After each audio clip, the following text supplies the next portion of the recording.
विजय माल्या। नाम सुनते ही दिमाग में एक ही चेहरा बनता है, एक सूट बूट में लिपटा हुआ इंसान जो आज देश छोड़कर भाग चुका है। लोग उसे भगोड़ा कहते हैं, चोर कहते हैं, स्कैम मास्टर तक कह देते हैं। पर क्या आप जानते हैं, हमेशा से ऐसा नहीं था। कभी हिंदुस्तान के बड़े बड़े लोग इस शख्स के सामने झुकते थे। उसे कहा जाता था, जो चीज विजय माल्या छू ले वो सोना बन जाती है। और वही इंसान जिसे एक वक्त पर किंग ऑफ गुड टाइम्स कहा जाता था, आज कॉन ऑफ ऑल टाइम बन चुका है। तो क्या हुआ उस लड़के के साथ जो बचपन में फरारी की बैटरी से चलने वाली कारें दौड़ाता था, जिसने 90 के दशक में देश के लिए मोटर रेसिंग ट्रॉफी जीती थी, जिसने कहा था, मैं बिजनेस सिर्फ पैसा कमाने के लिए नहीं करता, शो के लिए करता हूं। तो फिर ऐसा क्या हो गया कि उसे देश छोड़कर भागना पड़ा? यह है कहानी विजय माल्या की। और इस बार बात सिर्फ शराब की नहीं, पूरे 9,000 करोड़ के गुमशुदा पैसों की भी होगी। बात शुरू होती है 1980 के दशक से। एक बिजनेसमैन था वित्तल माल्या, विजय के पिता, यूनाइटेड ब्रुअरीज ग्रुप के चेयरमैन। शराब का कारोबार था और पैसा बेहिसाब था, लेकिन साथ ही था समाज का डर, क्योंकि उस दौर में शराब को बुरा धंधा माना जाता था। यहां तक कि स्वतंत्रता संग्राम के नेता महात्मा गांधी तक शराब के सख्त खिलाफ थे। ऐसे माहौल में वित्तल माल्या अपना कारोबार चुपचाप चलाते थे, मीडिया से दूर रहते थे। बिजनेस करना है, न्यूज में नहीं आना, उनका उसूल था। इतना कि अखबार वालों को पैसे देकर कहते, भाई कुछ भी छापना, बस मेरा नाम मत छापना। पर विजय माल्या अपने पिता से एकदम अलग निकले। इकलौते बेटे को बचपन से ही राजकुमारों जैसी जिंदगी मिली थी। जहां हम गली में गिल्ली डंडा खेलते थे, वहां वो फरारी दौड़ाता था। महंगे कपड़े, इटली का खाना, स्विस स्कूल, हर वो चीज जो एक आम हिंदुस्तानी बच्चा सपने में भी नहीं सोच सकता।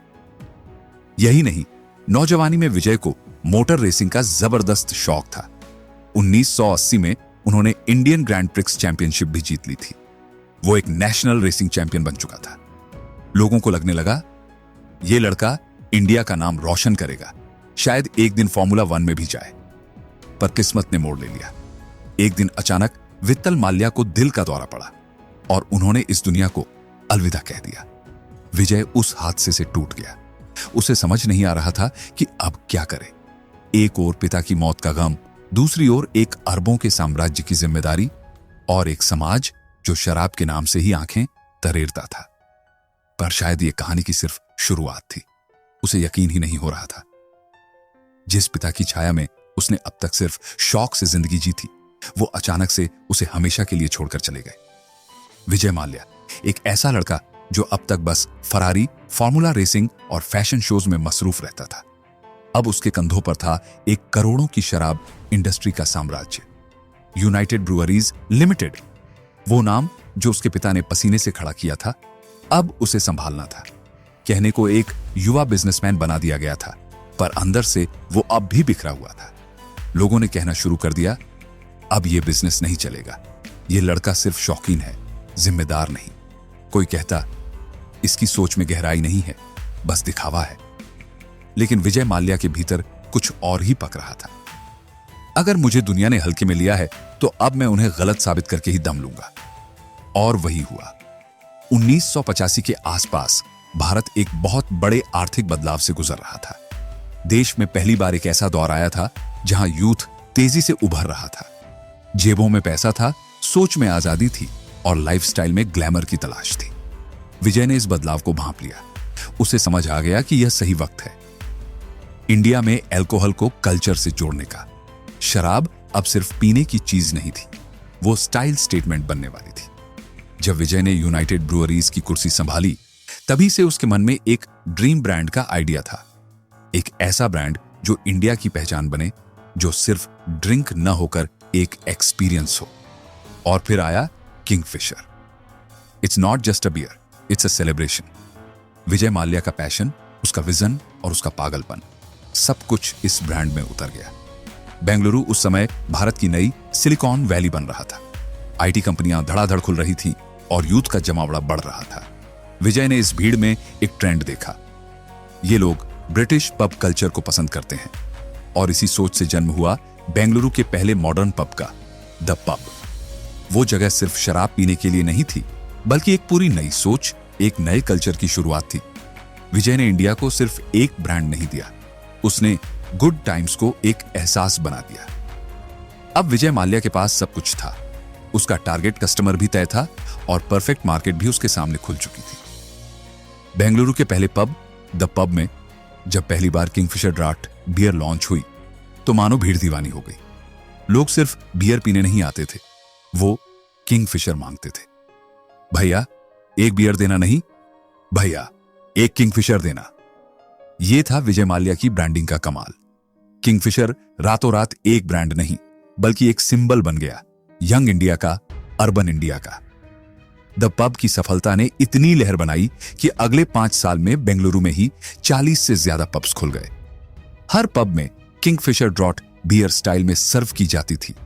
यह सिर्फ एक ट्रेंड नहीं था, यह कल्चर बन रहा था। लेकिन जैसे ही यह ट्रेंड बढ़ा, राजनीति की निगाह उस पर गई। कई राजनीतिक पार्टियों ने इसका विरोध शुरू कर दिया। यह डिस्को, यह शराब, यह पब कल्चर भारत की संस्कृति के खिलाफ है। मगर विजय माल्या ने किसी की नहीं सुनी। उसके लिए यह सिर्फ बिजनेस नहीं था, यह उसकी सोच थी। मैं जो कर रहा हूं वो नए भारत की नब्ज पकड़ रहा हूं, यही था उसका जवाब। जहां एक और उनके पिता वित्तल माल्या बिजनेस को शांत दिमाग से, लो प्रोफाइल तरीके से चलाते थे, ना मीडिया, ना इंटरव्यू, ना लाइमलाइट, बस काम करो और चुप रहो। लेकिन विजय माल्या बिल्कुल उलट था। उसे पसंद था कि लोग उसे देखें, पहचानें। वो चाहता था कि उसके नाम पर भीड़ जुटे। मैं जहां चलूं लोग पूछें ये बंदा कौन है, और उसने वही किया। किंगफिशर के साथ साथ विजय खुद एक ब्रांड बन चुका था। फैशन शो, क्रिकेट, पार्टीज, हर जगह उसकी मौजूदगी होती थी। Vijay Mallya was now the king of good times. लेकिन जैसे ही उसकी कामयाबी शिखर पर थी, सरकार ने एक ऐसा कदम उठाया जिसने पूरे ब्रांड पर ब्रेक लगा दिया। भारत सरकार ने शराब से जुड़ी किसी भी तरह की विज्ञापन पर पूरी तरह बैन लगा दिया। अब ना अखबार में एड, ना रेडियो में जिंगल और ना ही टीवी पर कोई कमर्शियल। मतलब अब विजय ना अपने ब्रांड को प्रमोट कर सकता था और ना ही पब्लिक में उसका प्रचार करवा सकता था। यह उसके लिए सबसे बड़ा झटका था। गुजरात जैसे राज्यों में शराब पहले ही बैन थी और उस समय वहां की बागडोर नरेंद्र मोदी के हाथ में थी, जो शराब के पूरी तरह खिलाफ थे। सरकार के इस बैन को जनता ने हाथों हाथ लिया। शराब बंदी, हाश संस्कृति की रक्षा, ये सोच अब लोगों के मन में घर कर गई थी। और यहीं से शुरू हुआ विजय माल्या के साम्राज्य की नींव में पहला दरार। जब सरकार ने शराब के ऐड पर पूरी तरह बैन लगा दिया तो सबको लगा कि अब विजय माल्या का खेल खत्म हो जाएगा। लेकिन माल्या कोई आम बिजनेसमैन नहीं था। वो दिमाग से भी तेज और चालों में भी माहिर था। उसने बोला, ठीक है, किंगफिशर बियर का ऐड नहीं कर सकते, लेकिन किंगफिशर वाटर का तो कर सकते हैं ना। असल में मकसद सिर्फ एक था, किंगफिशर नाम को जिंदा रखना, रिलेवेंट रखना, ताकि लोग भूले नहीं कि किंगफिशर एक ब्रांड नहीं, एक लाइफस्टाइल है। विजय माल्या ने पब में जो बियर पिलाई थी, अब उसे वो बोतलों में पानी बनाकर टीवी पर बेच रहा था। और ये सिर्फ पानी नहीं था, ये एक आइडिया था। इसे कहते हैं सरोगेट ऐड। और आज भी बहुत सारी बियर और शराब कंपनियां यही तरीका अपनाती हैं। वो कहता था, मैं पानी नहीं बेच रहा हूं, मैं एक सपना बेच रहा हूं, एक वाइब, एक प्रीमियम लाइफ जो लोग खरीदना चाहते हैं। बिजनेस बूम पर था। Kingfisher beer, Kingfisher water, Kingfisher calendar, हर चीज में बस एक ही नाम था, किंगफिशर। लेकिन एक बात थी जो उसे चुभती थी, उसे लोग शराब का बादशाह कहने लगे थे और माल्या को यह टाइटल बिल्कुल पसंद नहीं था। वो बोला करता था, मैं दुनिया का सबसे बड़ा लिकर प्रोड्यूसर जरूर हूं, लेकिन मैं इतिहास में सिर्फ शराब के नाम से नहीं जाना चाहता। I want to be a catalyst for change. अब वक्त था एक नई जंग की, और यहीं से शुरू हुआ विजय माल्या के साम्राज्य की नींव में पहला दरार। जब सरकार ने शराब के ऐड पर पूरी तरह बैन लगा दिया तो सबको लगा कि अब विजय माल्या का खेल खत्म हो जाएगा। लेकिन माल्या कोई आम बिजनेसमैन नहीं था। वो दिमाग से भी तेज और चालों में भी माहिर था। उसने बोला, ठीक है, किंगफिशर बियर का ऐड नहीं कर सकते, लेकिन किंगफिशर वाटर का तो कर सकते हैं ना। असल में मकसद सिर्फ एक था, किंगफिशर नाम को जिंदा रखना, रिलेवेंट रखना, ताकि लोग भूले नहीं कि किंगफिशर एक ब्रांड नहीं, एक लाइफस्टाइल है। विजय माल्या ने पब में जो बियर पिलाई थी, अब उसे वो बोतलों में पानी बनाकर टीवी पर बेच रहा था। और ये सिर्फ पानी नहीं था, ये एक आइडिया था। इसे कहते हैं सरोगेट एड। और आज भी बहुत सारी बियर और शराब कंपनियां यही तरीका अपनाती हैं। वो कहता था, मैं पानी नहीं बेच रहा हूं, मैं एक सपना बेच रहा हूं, एक वाइब, एक प्रीमियम लाइफ जो लोग खरीदना चाहते हैं। बिजनेस बूम पर था। Kingfisher beer, Kingfisher water, Kingfisher calendar, हर चीज में बस एक ही नाम था, किंगफिशर। लेकिन एक बात थी जो उसे चुभती थी, उसे लोग शराब का बादशाह कहने लगे थे और माल्या को यह टाइटल बिल्कुल पसंद नहीं था। वो बोला करता था, मैं दुनिया का सबसे बड़ा लिकर प्रोड्यूसर जरूर हूं, लेकिन मैं इतिहास में सिर्फ शराब के नाम से नहीं जाना चाहता। I want to be a catalyst for change. अब वक्त था एक नई जंग की। साल था 2004। एक दिन एलेक्स विलकॉक्स, जो एक एविएशन इंडस्ट्री के दिग्गज थे, उनके पास एक कॉल आता है। कॉलर था विजय माल्या। एक दिन एलेक्स विलकॉक्स, जो एक एविएशन इंडस्ट्री के दिग्गज थे, उनके पास एक कॉल आता है। कॉलर था विजय माल्या। उसने कहा, मुझे इंडियन एविएशन में क्रांति लानी है। इस देश की मिडिल क्लास, जो ना अमीर है ना गरीब, उन्हें हक है कि वो भी एक फ्लाइट का मजा ले सकें, वो भी एयर होस्टेस से मुस्कुराकर पानी मांग सके, प्लेन से देख सकें बादलों के ऊपर का सूरज। एलेक्स थोड़ा रुका, फिर बोला, तुम्हारा आइडिया पागलपन लगता है और शायद इसी में असली दम है। माल्या जानता था कि इंडिया की मिडिल क्लास वो सेगमेंट है जो कम खर्च में ज्यादा शो ऑफ करना चाहता है। We don't sell tickets, we sell experience. ये था उसका विजन। कुछ ही समय में माल्या ने एयरबस से $240 मिलियन की डील साइन की। 12 जहाज खरीद लिए, जिनमें से 8 थे ब्रांड न्यू। किंगफिशर एयरलाइंस का सपना अब उड़ान भरने को तैयार था, लेकिन कुछ लोगों ने ताना मारा। माल्या ने एयरलाइन इसलिए शुरू की ताकि शराब का ऐड कर सके, सरोगेट मार्केटिंग का नया बहाना। विजय ने हंसते हुए कहा, क्या कोई इंसान 2000 करोड़ खर्च करेगा सिर्फ बियर का ऐड करने के लिए? बकवास है ये। उसके लिए किंगफिशर सिर्फ एक प्रोडक्ट नहीं था। Kingfisher is not beer, it's a badge, a statement, a mood, और अब एक एयरलाइन। किंगफिशर एयरलाइंस बन गई विजय माल्या का ड्रीम प्रोजेक्ट, और साथ ही वो पहला आदमी बना जिसने इंडिया की मिडिल क्लास को उड़ना सिखाया, सच में उड़ना। किंगफिशर एयरलाइंस सिर्फ एक बिजनेस नहीं था, वो विजय माल्या का सपना था। एक ऐसा सपना जिसमें हर पंख उसकी सोच से बना था। प्लेन की बाहरी बॉडी पर बना ब्रांड लोगो, अंदर की सीट की डिजाइन, एयर होस्टेस की यूनिफॉर्म, उनके हेयर स्टाइल से लेकर उनकी स्माइल तक, सब कुछ माल्या खुद डिसाइड करता था। वो खुद बैठकर कहता, यूनिफॉर्म में एलिगेंस होना चाहिए, लेकिन एटीट्यूड भी नजर आना चाहिए। इतना ही नहीं, वो खुद एयरलाइन के यात्रियों से बात करता था। अगर आपको लगता है कि हम कुछ बेहतर कर सकते हैं तो प्लीज बताइए, डोंट हेजिटेट। ये उसकी स्टैंडर्ड लाइन थी। उस दौर में जब बाकी एयरलाइंस साड़ी या ट्रेडिशनल लुक में एयर होस्टेस रखती थी, माल्या ने स्कर्ट पहनाई। यह नया था, चौंकाने वाला था, और सबने नोटिस किया। किंगफिशर एयरलाइंस का सिर्फ एक मिशन था, इंडिया की मिडिल क्लास को एक ऐसा फ्लाइट एक्सपीरियंस देना जो उन्होंने कभी सोचा भी ना हो। टिकट अफोर्डेबल थी, हर पैसेंजर को वीआईपी जैसा ट्रीट किया जाता था, और यहां कोई फर्स्ट क्लास या इकोनॉमी नहीं थी। यहां बस एक क्लास थी, द किंगफिशर क्लास। जिस तरह स्टीव जॉब्स ने एप्पल को बनाते हुए हर बारीकी खुद देखी थी, वैसे ही माल्या इंडियन एरोस्पेस का स्टीव जॉब्स बन गया था। अब बात करते हैं उस किस्से की जिसने सबका ध्यान खींचा। फ्रांस में हुई एक प्लेन शॉपिंग की। विजय माल्या और उनके aviation partner Alex Wilcox Airbus के प्लांट में पहुंचे थे। वहां कुछ पायलट्स भी साथ थे जिन्हें ट्रेनिंग लेनी थी। एयरबस के सेल्स रिप्रेजेंटेटिव उन्हें नए मॉडल्स दिखा रहे थे, A319, A321, A330, बस एक टूर की तरह। लेकिन तभी विजय की आंखें चमकी और वो बोले, ये प्लेन कितने का है? $65 मिलियन, बुक इट। और ये वाला $85 मिलियन, ले ले। देखते ही देखते एक सिंपल विजिट एक हाई प्रोफाइल शॉपिंग स्प्री में बदल गई। एलेक्स चुपचाप देख रहा था और अंदर ही अंदर सोच रहा था, क्या हम कोई जूतों की दुकान में आए हैं? कई $100 मिलियन के प्लेन्स बस ऐसे ही ऑर्डर हो गए। A30, जिसकी कीमत थी $170 मिलियन, वो भी लिस्ट में जुड़ गया। लेकिन एलेक्स समझ गया था कि कुछ गड़बड़ होने वाली है।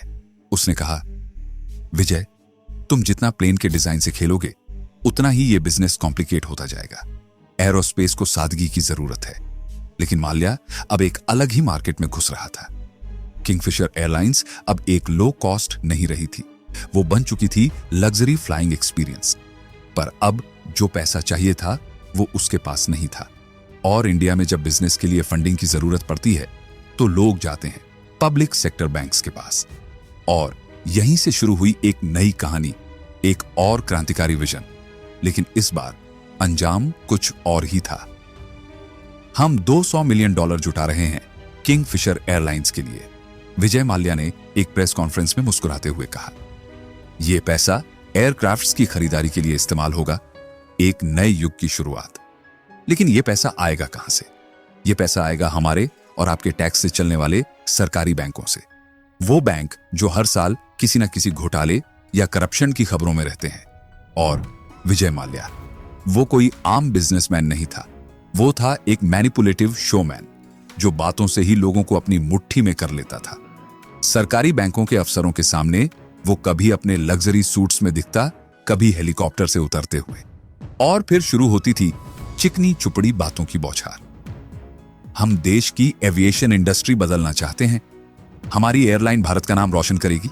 और अफसर बिना ज्यादा सवाल पूछे लोन की फाइलें पास करने लगे। लाखों नहीं, करोड़ों नहीं, हजारों करोड़ के लोन सिर्फ दिखावे और सपनों की बुनियाद पर पास हो गए। ये लोन पानी की तरह बहाया गया। प्लेन्स में 5 स्टार जैसी सीट्स, कस्टमर्स को फूलों की माला पहनाकर वेलकम, बियर सर्व करना और ग्लैमर का ओवरडोज। किंगफिशर एयरलाइंस अब उस मिडिल क्लास के लिए नहीं रही थी जिसके लिए इसे शुरू किया गया था। यह बन गई थी एक रिच मैन्स टॉय, एक लग्जरी सवारी। एलेक्स विलकॉक्स जो शुरुआत में विजय के साथ मिडिल क्लास इंडियंस को बेस्ट फ्लाइट एक्सपीरियंस देने के लिए आया था, अब खुद को इस प्लान से बाहर पाता है। ये अब वो सपना नहीं रहा जिसके लिए मैंने साइन किया था। और एलेक्स ने किंगफिशर को अलविदा कह दिया। विजय माल्या को फर्क नहीं पड़ा। किंगफिशर की फर्स्ट क्लास में सब कुछ एक्स्ट्रा था, खाना, सर्विस, शो ऑफ। लेकिन प्रॉफिट, किंगफिशर फर्स्ट 18 महीनों में 345 करोड़ का घाटा दिखा चुका है। पत्रकार ने पूछा, क्या आपको लगता है यह एयरलाइन बर्बाद हो जाएगी? माल्या मुस्कुराया, किंगफिशर कभी डूबेगी नहीं, ये यूबी ग्रुप की सबसे बड़ी सक्सेस बनेगी। लेकिन सच्चाई कुछ और थी। घाटे में जा रही एयरलाइन को इंटरनेशनल उड़ानों के लिए स्लॉट्स चाहिए थे। और इसके लिए विजय ने एक और मास्टर मूव खेला, एयर डेक्कन को खरीद लिया। एयर डेक्कन पहले से इंटरनेशनल स्लॉट्स के लिए अप्लाई कर चुकी थी और अब किंगफिशर उन स्लॉट्स के जरिए इंटरनेशनल मार्केट में एंट्री कर सकती थी। पर कोई ये नहीं समझ पाया कि यह विस्तार नहीं, विनाश की शुरुआत थी। कुछ लोगों का मानना था कि विजय माल्या ने एयर डेक्कन को उसके मार्केट वैल्यू से कई गुना ज्यादा देकर खरीदा था। लेकिन माल्या को एक चीज चाहिए थी, एक इंटरनेशनल एयरलाइन का टैग। वो चाहता था कि उसकी फ्लाइट्स सिंगापुर, लंदन, न्यूयॉर्क जैसी ग्लोबल सिटीज तक जाएं। अब वो सिर्फ एक बिजनेसमैन नहीं, एक ग्लोबल आइकॉन बनना चाहता था। एयर डेक्कन अब बन चुकी थी किंगफिशर एयरलाइंस का हिस्सा। और इसी के साथ किंगफिशर बन गई भारत की सबसे बड़ी एयरलाइन, जो बेंगलुरु से न्यूयॉर्क और लंदन के लिए नॉन स्टॉप उड़ानें भरने लगी। एयर डेक्कन को जरूरत से ज्यादा कीमत देकर खरीदने के बाद बिजनेस तो बढ़ा, लेकिन बड़ा बिजनेस चलाने के लिए जरूरत होती है और ज्यादा पैसे की। और पैसा सरकारी बैंकों से लोन लेकर जुटाया गया। लेकिन इस बीच विजय ने एक और शौक पूरा किया, एक F1 रेसिंग टीम खरीद ली। एक दिन इंडिया की खुद की फॉर्मूला 1 टीम होगी, ऐसा किसी ने कभी सोचा भी नहीं था। पर माल्या ने सोचा और कर दिखाया। Kingfisher airlines, F1 racing team और फिर IPL की team RCB, royal Challengers Bangalore. ये सब विजय माल्या के शौक नहीं थे, ये उसके लिए बिजनेस आइडिया बन चुके थे। लेकिन फिर आया साल 2008 और सारी तस्वीर बदल गई। ग्लोबल इकोनॉमिक क्राइसिस ने पूरी दुनिया की अर्थव्यवस्था को झकझोर कर रख दिया था। सबसे ज्यादा असर पड़ा एविएशन इंडस्ट्री पर। तेल के दाम आसमान छूने लगे, टिकट महंगे हो गए और लोग हवाई सफर से दूरी बनाने लगे। नतीजा, फ्लाइट्स खाली जाने लगी और एयरलाइंस को लगातार घाटा होने लगा। इसी दौर में नीरज मोंगा इंडिया आए हुए थे, कनाडा से कुछ बिजनेस काम के लिए। उन्होंने किंगफिशर में 2-3 बार सफर किया। सर्विस से वो बेहद इंप्रेस हुए। सीट्स आरामदायक हैं, सर्विस शानदार है, खाना टॉप क्लास है और कीमत भी बाकी एयरलाइन से कम। लेकिन एक बात उन्हें खटकी, अधिकतर सीटें खाली थीं।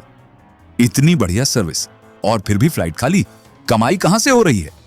यही सवाल उनके मन में गूंजता रहा। कनाडा लौटकर नीरज ने किंगफिशर एयरलाइंस के फाइनेंशियल स्टेटमेंट्स खंगालने शुरू किए और जो उन्होंने देखा उसने होश उड़ा दिए। किंगफिशर पूरी तरह से घाटे के दलदल में डूबी हुई थी। ना कोई प्रॉफिट, ना कोई बचे हुए पैसे। कंपनी की आमदनी से ज्यादा उसका खर्च था। यह एयरलाइन तो अपनी रोज की जरूरतें भी कवर नहीं कर पा रही। और तब साफ हुआ कि यह कंपनी सिर्फ सरकारी बैंकों के लोन पर जिंदा है। ना कोई बैकअप प्लान, ना कोई रियल स्ट्रैटेजी, सिर्फ एक नाम और उस नाम के नीचे छिपी विफलता की एक कहानी। अक्टूबर 2009 को आईडीबीआई बैंक ने विजय माल्या को $200 मिलियन का लोन दे दिया। किंगफिशर एयरलाइंस ने बैंकों के सामने फ्यूचर के बड़े बड़े प्लान्स की प्रेजेंटेशन रखी। हम नई इंटरनेशनल रूट्स खोलेंगे, प्रॉफिट का तूफान आ जाएगा। और चौंकाने वाली बात यह रही कि बैंक ने सिर्फ इस प्रेजेंटेशन को देखकर इतना बड़ा लोन पास कर दिया। एक बैंक अधिकारी ने फाइल देखते हुए कहा, सर, बैलेंस शीट तो देख लिया आपने? सीनियर ने मुस्कुराकर जवाब दिया, बैलेंस शीट नहीं, यह आदमी खुद शीट है, बस पास कर दो यार, भरोसे का आदमी है। ना ऑडिटिंग हुई, ना पिछले फाइनेंशियल स्टेटमेंट्स की पड़ताल। इतना बड़ा बैंक, इतने पढ़े लिखे अफसर और इतनी बेसिक गलती। किसी ने धीमे से फुसफुसाया, दाल में कुछ काला नहीं, पूरी की पूरी दाल ही औरत की लग रही है। और ऐसा कब होता है? या तो सिस्टम करप्ट हो या फिर कहीं ऊपर से राजनीतिक दबाव हो। आप खुद समझ सकते हैं। उधर माल्या कर्ज में डूब चुका था, लेकिन फिर भी उसकी बाहें खुली थीं। सब ठीक हो जाएगा, बस थोड़ा टाइम दो, वो कहता रहा। उसी समय नीरज मोंगा की company TA, transparency in aerospace analysis, ने एक पब्लिक रिपोर्ट जारी की, ए पाई इन द स्काई। इस रिपोर्ट ने किंगफिशर एयरलाइंस की सच्चाई खोलकर रख दी। न कमाई है, न ग्रोथ, सिर्फ दिखावा और दिखावा है। मीडिया में भूचाल आ गया, हर चैनल चिल्ला उठा। क्या किंगफिशर सिर्फ एक छलावा था? माल्या कैमरे के सामने आया। मैं बहुत हैरान हूं actually. That so-called report is being so extensively quoted. I have never heard of TAA exclamation mark. हम थोड़े मुश्किल में हैं, लेकिन सब कुछ ठीक हो जाएगा। लेकिन हालत बेकाबू हो चुकी थी। साल 2011 में इंडियन ऑयल ने किंगफिशर की सीईओ को फोन घुमाया। अब उधारी नहीं चलेगी, कैश चाहिए तभी तेल मिलेगा। सीईओ का जवाब, पर अभी तो फंड्स नहीं है। आईओसीएल का जवाब, तो फिर उड़ाओ हवाई जहाज सपनों में। अब देश की सबसे बड़ी एयरलाइन के पास तेल खरीदने तक के पैसे नहीं थे। एयरलाइन की हालत ऐसी हो चुकी थी कि एयर होस्टेसेस को कस्टमर्स का खाना खुद ही अपना खाना सर्व करके देना पड़ा। एक एयर होस्टेस ने रोते हुए कहा, हमने मुस्कुराकर लोगों को वेलकम किया और अब हम खुद भूखे हैं। कंपनी की कैटरिंग यूनिट तक के बिल क्लियर नहीं हो रहे थे, लेकिन बाहर कुछ और ही दिखाया जा रहा था। Everything is under control. यही लाइन हर ऑफिस मीटिंग में दोहराई जाती थी, जबकि सच्चाई यह थी कि पानी सर के ऊपर जा चुका था। करीबी सलाहकारों ने माल्या से कहा, सर, इसे बंद कर दो, लोन चुका दो, यही समझदारी है। पर माल्या जिद पर अड्डा था। मैं इसे छोड़ने वालों में से नहीं हूं, मैंने इसे पैशन से बनाया है और मैं ही इसे बचाऊंगा। अब हालात और बिगड़ने लगे। कर्मचारियों की सैलरी महीनों से नहीं आई थी। सब मिलकर सड़क पर उतरे। बैनर, पोस्टर, नारे, सबके साथ एक ही आवाज, हमें हमारी मेहनत की कमाई दो। We worked with loyalty, now you pay with honesty. Media में एक कर्मचारी फूट पड़ा, हमने दिन रात काम किया, एक भी दिन छुट्टी नहीं ली और अब हमें भीख मांगनी पड़ रही है। उन्होंने खुला खत लिखा, dear mister Mallya, we trusted you, अब आपको हमारे बच्चों की कसम हमारी सैलरी दे दो। माल्या ने फिर वही कहा, डोंट वरी, सबको मिलेगा, टेंशन नॉट। लेकिन हाथ क्या लगा? कुछ नहीं। हर जगह एक ही सवाल गूंज रहा था, अगर आम आदमी लोन न चुकाए तो बैंक सब कुछ जब्त कर लेता है, और यहां इतना लोन, इतनी बर्बादी और कोई जिम्मेदार नहीं। विजय माल्या, हमारी सैलरी दो, सैलरी दो, सैलरी दो। विजय माल्या, हाय हाय, हमारे बच्चों का दूध छीना है तूने। ये नारे अब हर शहर की सड़कों पर गूंज रहे थे। किंगफिशर के कर्मचारी जो कल तक एयरलाइन की शान थे, आज भूख और बेबसी की मार झेल रहे थे। ऐसे माहौल में विजय माल्या ने सबको एक मेल भेजा। उस मेल में लिखा था, प्लीज मीडिया से बात मत करें, मुझ पर भरोसा रखिए। मैं भगवान की कसम खाकर कहता हूं, आप सबको आपके पैसे मिलेंगे। ये एयरलाइन फिर से उड़ेगी और हम सब फिर से उड़ान भरेंगे। एक कर्मचारी ने मेल पढ़कर ठंडी सांस ली और कहा, साहब, अब तो भगवान भी आपकी कसम से डरने लगे हैं। पर क्या हुआ? हाथ क्या लगा? नथिंग, सिर्फ एक और झूठा वादा। किंगफिशर के वो लोग जिन्होंने दिन रात एक करके इस कंपनी को जमीन से उठाकर आसमान तक पहुंचाया, अब बिजली बिल और बच्चों की फीस भरने के लिए दोस्तों से उधार मांग रहे थे। उधर अमेरिका में एलेक्स नाम का एक पूर्व इंटरनेशनल कर्मचारी जब किंगफिशर के दिवालिया होने की खबर सुनता है तो चौंक जाता है। What? Kingfisher is bankrupt? But how? We got our salary on time. उसे यकीन नहीं होता क्योंकि किंगफिशर ने सारे इंटरनेशनल एम्प्लॉयज की सैलरी दे रखी थी, पर सिर्फ भारत के कर्मचारियों को सैलरी नहीं दे रहा था। एक भारतीय कर्मचारी ने फूट फूट कर कहा, क्या हम भारतीय होने की सजा भुगत रहे हैं? बात यहां तक पहुंच गई कि एक कर्मचारी की पत्नी ने खुदकुशी कर ली। उसने अपने नोट में लिखा, मैं ये कदम इसलिए उठा रही हूं क्योंकि मेरे पति को कई महीनों से सैलरी नहीं मिली। अब घर कैसे चले? इस घटना ने पूरे देश को झकझोर दिया। सबको लगा कि अब शायद विजय माल्या का दिल पिघलेगा, अब वो पैसे देगा, अब वो शर्मिंदा होगा। लेकिन हाथ क्या आया? फिर वही नथिंग। माना कंपनी के पास पैसा नहीं था, पर माल्या के पास तो था। वो चाहे तो सिर्फ अपना बहामास वाला एक बंगला बेचकर सैकड़ों परिवारों की जिंदगी बचा सकता था, पर नहीं, उसकी जिद थी। मैं क्यों दूं? जो किया वो बिजनेस था। अब क्या सबकी जेब भरो? अब कहानी मोड़ लेती है एक ऐसी गली में जो बेशर्मी की हर हद को पार कर जाती है। साल था 2015। किंगफिशर एयरलाइन पूरी तरह बर्बाद हो चुकी थी। कर्मचारी सड़क पर थे, बैंक लोन वसूलने के लिए पीछे पड़े थे, सीबीआई ने केस दर्ज कर रखा था। और विजय माल्या, वो तो पार्टी कर रहा है, मैंने जिंदगी के 60 साल पूरे कर लिए हैं, सेलिब्रेट तो बनता है, उसने घोषणा की। और फिर एक ग्रैंड पार्टी रखी, एक ऐसी पार्टी जिसमें स्पेनिश सिंगर एनरिक इग्लेसियस को बुलाया गया परफॉर्म करने के लिए। I can be your hero baby. जब ये गाना बज रहा था, उसी वक्त कहीं एक कर्मचारी की बेटी बुखार में तड़प रही थी क्योंकि दवाई के पैसे नहीं थे। किसी ने पूछा, इस बर्बादी में पार्टी किस खुशी की?